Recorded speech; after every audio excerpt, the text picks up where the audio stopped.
ان کے لب رنگی کی نچھاور تھی کہ جس نے تیمم جائز نہیں ہے۔ اس کے سوا چند صورتیں اور بھی ہیں تیمم کی، میں اس کے بارے میں بھی چند مسائل اور بتا دیتا ہوں آپ کو۔ اس کے بعد میں انشاءاللہ تعالیٰ بھی پریکٹیکل ہی بتاؤں گا تیمم کرنے کا طریقہ، اور میں اس میں صرف خاص مسئلے جو ہے وہ بتا رہا ہوں، تمام بیان نہیں کروں گا پورا اس میں تیمم کا، بلکہ جو ضروری ہیں اور پیش آنے والے ہیں صرف ان کے تعلق سے ہی بات کروں گا۔ جتنا آپ نے سنا ابھی تیمم کے کہ کب تیمم کر سکتے ہیں کن کن صورتوں میں، اس کے اندر کچھ اور اضافہ ہے، اور کچھ صورتیں ایسی ہے کہ جہاں پانی پر قادر ہونے کے باوجود بھی تیمم کیا جا سکتا ہے۔ یہ جو پہلی بیماری والی صورت بتائی کہ جو شخص کو یعنی نہانا دشوار دیتا ہو یا ایسی سردی ہو، تو اگر اس کے اندر رعایت یہ بھی ہوتی ہے کہ اگر یہ شخص سر پہ پانی ڈالنے سے بیمار ہوگا اور جسم سے نہا سکتا ہے، یعنی سر میں پریشانی ہے، صرف سر میں زخم ہے، باقی بدن بالکل درست ہے، تو پھر اس کو چاہیے کہ پورے سر کا صرف مسح کرے اور باقی پورے جسم پر یہ پانی سے غسل کرے، اور اگر وضو کا مسئلہ ہے تو مکمل وضو کرے اور چوتھائی سر کا مسح کر سکتا ہے، تو پھر اس کو تیمم جائز نہیں۔ مثلا یہ کہ صرف پانی سر پہ ڈالنے سے درد ہوتا ہے سر میں، یا سر میں زخم پڑے ہیں، یا صرف سر ہی کا معاملہ ہے کہ جس پہ پانی نہیں ڈال سکتے، پانی پہ قادر نہیں ہے، تو پھر اس کو چاہیے کہ پورے بدن سے یہ شخص نہائے گا اور سر کا مسح کرے گا۔ ایسی صورت میں اس کو تیمم کرنا وہ درست نہیں ہے۔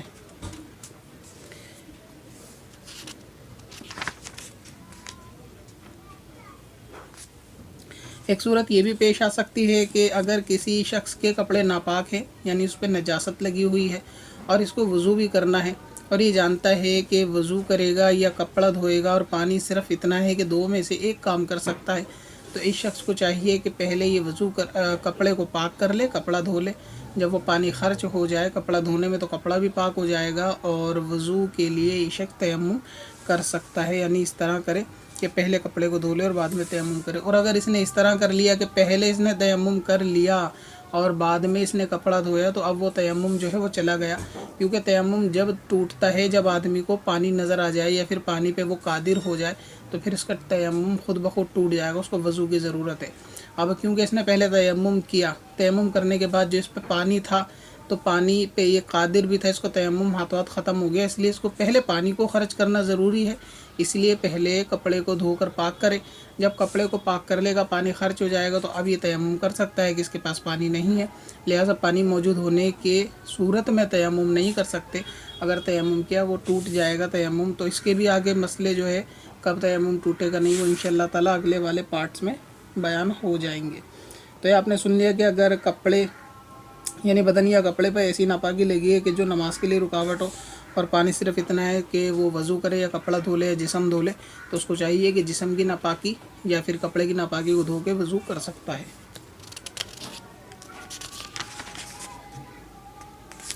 اچھا، نماز جنازہ کے لیے اگر ایسا شخص ہے کہ جو اس میت کا ولی ہے،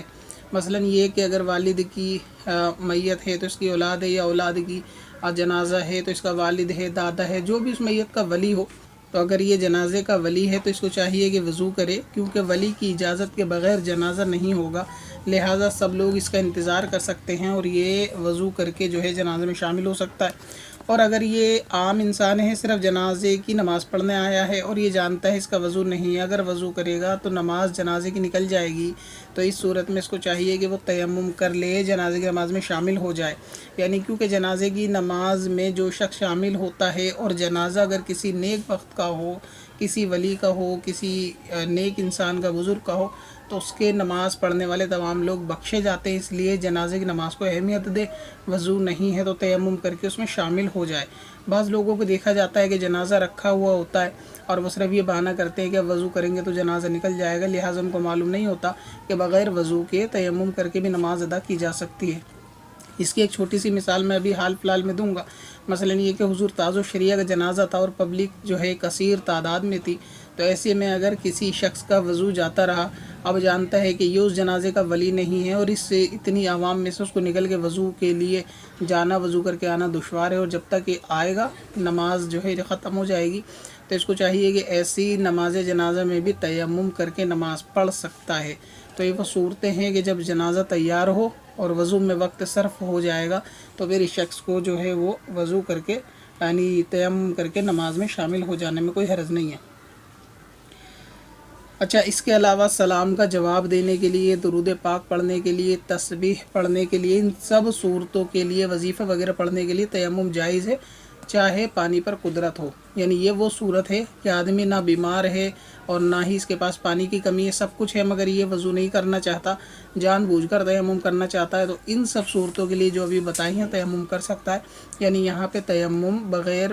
پانی کے یعنی پانی کی موجودگی میں بغیر عذر کے بھی ہو سکتا ہے۔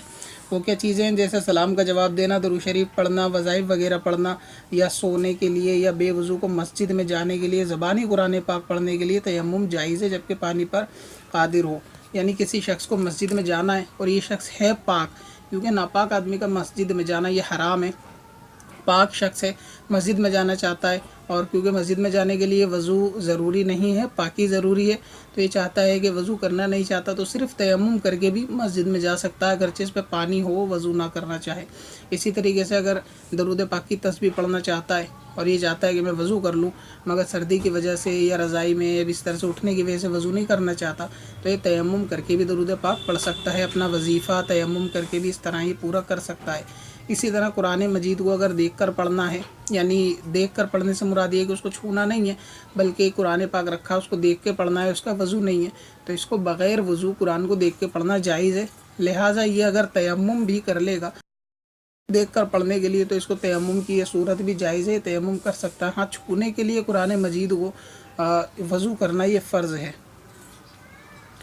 اچھا، جس پر نہانا فرض ہو اور اسے بغیر ضرورت مسجد میں جانے کے لیے تیمم جائز نہیں۔ مثلاً یہ کہ کسی شخص کو غسل فرض ہے، ابھی بتایا کہ جیسے کوئی شخص پاک ہے مگر وضو نہیں ہے تو مسجد میں جا سکتا ہے، لیکن اگر کوئی شخص ناپاک ہے تو ایسے شخص کو مسجد میں جانا یہ حرام ہے، یہ جائز نہیں ہے، تو اس کو بغیر تیمم کے نہیں جا سکتا، اور تیمم جب کرے گا جب اس کو تیمم کی ضرورت ہو۔ مثلاً یہ کہ وضو یا غسل کرنے کے لیے کوئی ایسا سامان، بالٹی یا کوئی ایسی چیز ہے جو مسجد ہی میں رکھی ہے اور اسی سے غسل ہوگا، اس کے بغیر نہیں ہو سکتا، تو پھر یہ شخص تیمم کر کے جا کے اس سامان کو لا سکتا ہے، پھر اپنا غسل کر سکتا ہے۔ ورنہ ایسے شخص کو تیمم کر کے، صرف تیمم کر کے مسجد میں جائے جبکہ پانی پہ یا غسل پہ قادر ہو، یہ نہیں کر سکتا، اس کو چاہیے کہ غسل ہی اس کو کرنا ہوگا۔ اعتکاف کے اندر ایک صورت سب سے زیادہ پیش آتی ہے، وہ یہ کہ جیسے کوئی شخص اعتکاف کے لیے مسجد کے اندر سویا اور اس کو احتلام ہو گیا، تو اس کو چاہیے احتلام کے بعد جب اس پہ غسل فرض ہوگا تو اس کو چاہیے کہ فوراً تیمم کر کے مسجد سے چل کر باہر آ جائے، پھر غسل کرے اور غسل کرنے کے بعد واپس مسجد میں چلا جائے۔ یعنی کوئی شخص ایسا کہ جو مسجد میں سویا ہو اور اس کو احتلام ہو جائے۔ اب ہوتا کیا ہے کہ احتلام ہونے کے بعد جب بندہ مسجد میں سویا ہوتا ہے، احتلام ہوا، ناپاک ہو گیا، ابھی اٹھنے کے بعد کافی دیر تک سوچتا رہتا ہے، بیٹھا رہتا ہے، یا یہ سوچتا ہے کہ ابھی جاؤں گا تو بعد میں غسل کر لوں گا، یہ صورت بھی ناجائز کی ہے، کیونکہ حالت ناپاکی میں مسجد میں رکنا یہ جائز نہیں ہے، بلکہ آنکھ کھلتے ہی اس کو فوراً تیمم کرنا چاہیے، پہلے فٹافٹ تیمم کرے اور فٹافٹ چلتا ہوا یہ جلد سے جلد مسجد سے باہر آئے اور غسل کرے، اور اس کا اگر یہ جان بوجھ کے تاخیر کرے گا، حالت ناپاکی میں مسجد میں رکے گا، تو یہ اس کے حق میں حرام ہوگا۔ اسی طرح قرآن مجید کو چھونے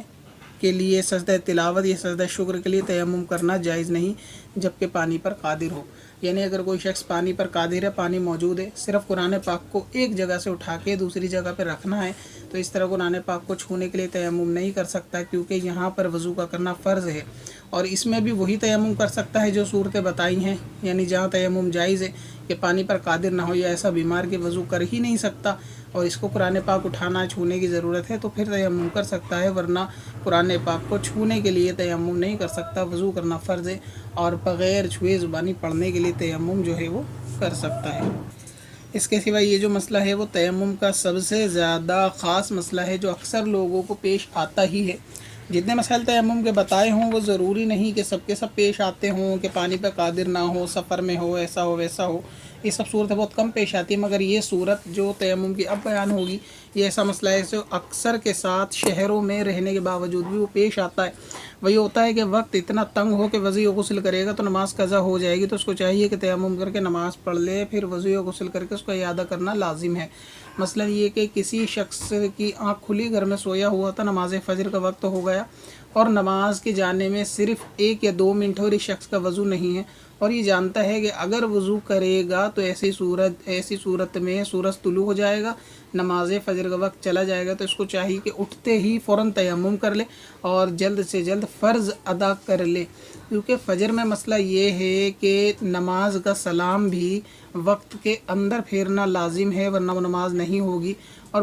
اور جمعے کے لیے بھی یہی حکم ہے، اور باقی نمازوں میں جیسے ظہر میں حکم یہ ہے کہ اگر وقت میں نیت بند گئی اور باقی نماز دوسرے وقت میں پوری ہوئی تو وہ نماز ادا ہو جائے گی جبکہ فرض کی نیت بندی ہو۔ مثلا یہ کہ 4 بجے جو ہے وقت عصر کا لگ جائے گا اور اس شخص نے 3:58 پہ ظہر کی نیت باندھی، تو کیونکہ ظہر کی نیت ظہر کے وقت میں بندی ہے، اس نے 1 یا 2 رکعت ادا کری اور باقی کے 2 رکعتیں جو ادا ہوئیں عصر کا وقت آ گیا تو اس کی نماز ظہر وہ ادا مانی جائے گی، مگر یہ مسئلہ فجر میں نہیں ہے، لہٰذا فجر کے لیے تو احتیاط یہی ہونی چاہیے کہ اس کا سلام بھی فجر کے وقت کے اندر ہی سلام پھیرا جائے، نماز مکمل کی جائے۔ تو یہ مسئلہ ہر کسی کے ساتھ پیش آ سکتا ہے کہ وقت اتنا تنگ ہے، اتنا کم وقت ہے، چاہے سو کے اٹھا ہو یا پھر کہیں سے لوٹ کر آیا ہو یا پھر نماز پڑھنا بھول گیا ہو اور اس کو فوراً یاد آیا اور وقت ایسا تنگ ہے کہ اس کو اگر وضو کرے گا تو وقت چلا جائے گا، نماز قضا ہو جائے گی، تو پھر نماز کو بچائے، تیمم کرے اور فوراً نماز ادا کر لے، اور پھر اس نماز کو بعد میں وضو کر کے دہرایا جائے گا۔ تو یہ صورتحال سب کے ساتھ اکثر جو ہے وہ تیمم کی پیش آتی ہے، اور اس میں وضو اور غسل دونوں کے لیے ہی ایک حکم ہے، یعنی اگر کوئی فجر میں اٹھا اور وہ ناپاک ہے، اس کو نہانے کی ضرورت ہے، تو وہ غسل اور وضو دونوں کے لیے ایک ہی تیمم کر سکتا ہے، یعنی بغیر نہائے بھی وہ شخص تیمم کر کے نماز ادا کر سکتا ہے۔ اور یہ وہ ایسا مسئلہ ہے جو اکثر لوگوں کے ساتھ پیش آ جاتا ہے کہ وقت تنگ ہوتا ہے اور وہ یہ کہتے ہیں کہ 1 یا 2 منٹ باقی ہیں، وضو کریں گے یا نہانے کا ٹائم نہیں ہے، نہائیں گے تو نماز چلی جائے گی۔ تو یہ تیمم شریعت کے اندر ایک ایسی چیز ہے، نہیں ایسا آپشن ہے وضو غسل کے بدلے میں کہ اگر آپ نہا نہیں سکتے، وقت کی اتنی قلت ہے، وضو نہیں کر سکتے، تو آپ یہ تیمم کر سکتے ہیں، اور یہ صورتحال سب کو معلوم ہونی چاہیے۔ مسلمانوں کو تو یہ مسائل تیمم کے کم سے کم یہ مسئلے جو ضرورت کے جاننا فرض ہے، اگر نہیں جانیں گے تو گناہگار ہوں گے، کہ اگر وقت تنگ ہو تو تیمم کیا جا سکتا ہے۔ تو اسی طرح ظہر اثر میں نے صورتیں بھی بتا دی کہ بندہ سو کے اٹھا، نماز پڑھنا بھول گیا، یا یہ باتیں ہیں کہ جس کے یعنی بے ہوش ہو گئے اور جب آنکھ کھلی تو نماز کا وقت تنگ ہے، تو یہ پھر یہ تیمم کر لے۔ اسی طرح حیض والی عورت ہے، اگر حیض سے پاک ہوئی ہے، اس کو پانی پر قدرت نہیں ہے، تو ایسی صورت میں وہ بھی جو ہے وہ تیمم کر سکتی ہے۔ اس کے سوا ایک اور آخری خاص مسئلہ ہے، وہ یہ ہے کہ پانی، یعنی اتنا پانی ملا جس سے وضو ہو سکتا ہے اور اس کو نہانے کی ضرورت ہے، یعنی اس کے پاس پانی اتنا ہے اس کے گھر کے اندر کہ اس کو غسل فرض ہے، اب اس پانی سے یہ وضو کر سکتا ہے، غسل نہیں کر سکتا، تو اس کو چاہیے کہ وضو کر لے اور نہانے کے بدلے میں تیمم کر لے، یعنی غسل کا تیمم کر لے اور وضو کر لے، تو ایسی صورت میں بھی یہ شخص نماز پڑھ سکتا ہے۔ تو یہ تیمم کی چند صورتیں تھیں کہ کب آدمی کس چیز کے لیے تیمم ہوگا، کس چیز کے لیے نہیں ہوگا۔ اب انشاءاللہ تعالیٰ میں اس کا آپ کو پریکٹیکل طریقہ بتا دوں، اور وہ چیزیں کہ تیمم کن چیزوں سے کیا جائے گا اور آخر کس طرح کیا جائے گا، کیونکہ جو نیو مسلم ہیں ان کو طریقہ کار نہیں معلوم ہوگا، یا جو نئے لوگ ابھی علم دین کی طرف آئے ہیں ان کو طریقہ کار نہیں معلوم ہوگا، تو چند وہ صورتیں کہ کس طرح کیا جاتا ہے اور کس چیز سے تیمم کیا جاتا ہے وہ انشاءاللہ تعالیٰ میں بھی بیان کر دوں گا۔ پتھر میں حسن لالے پرنوار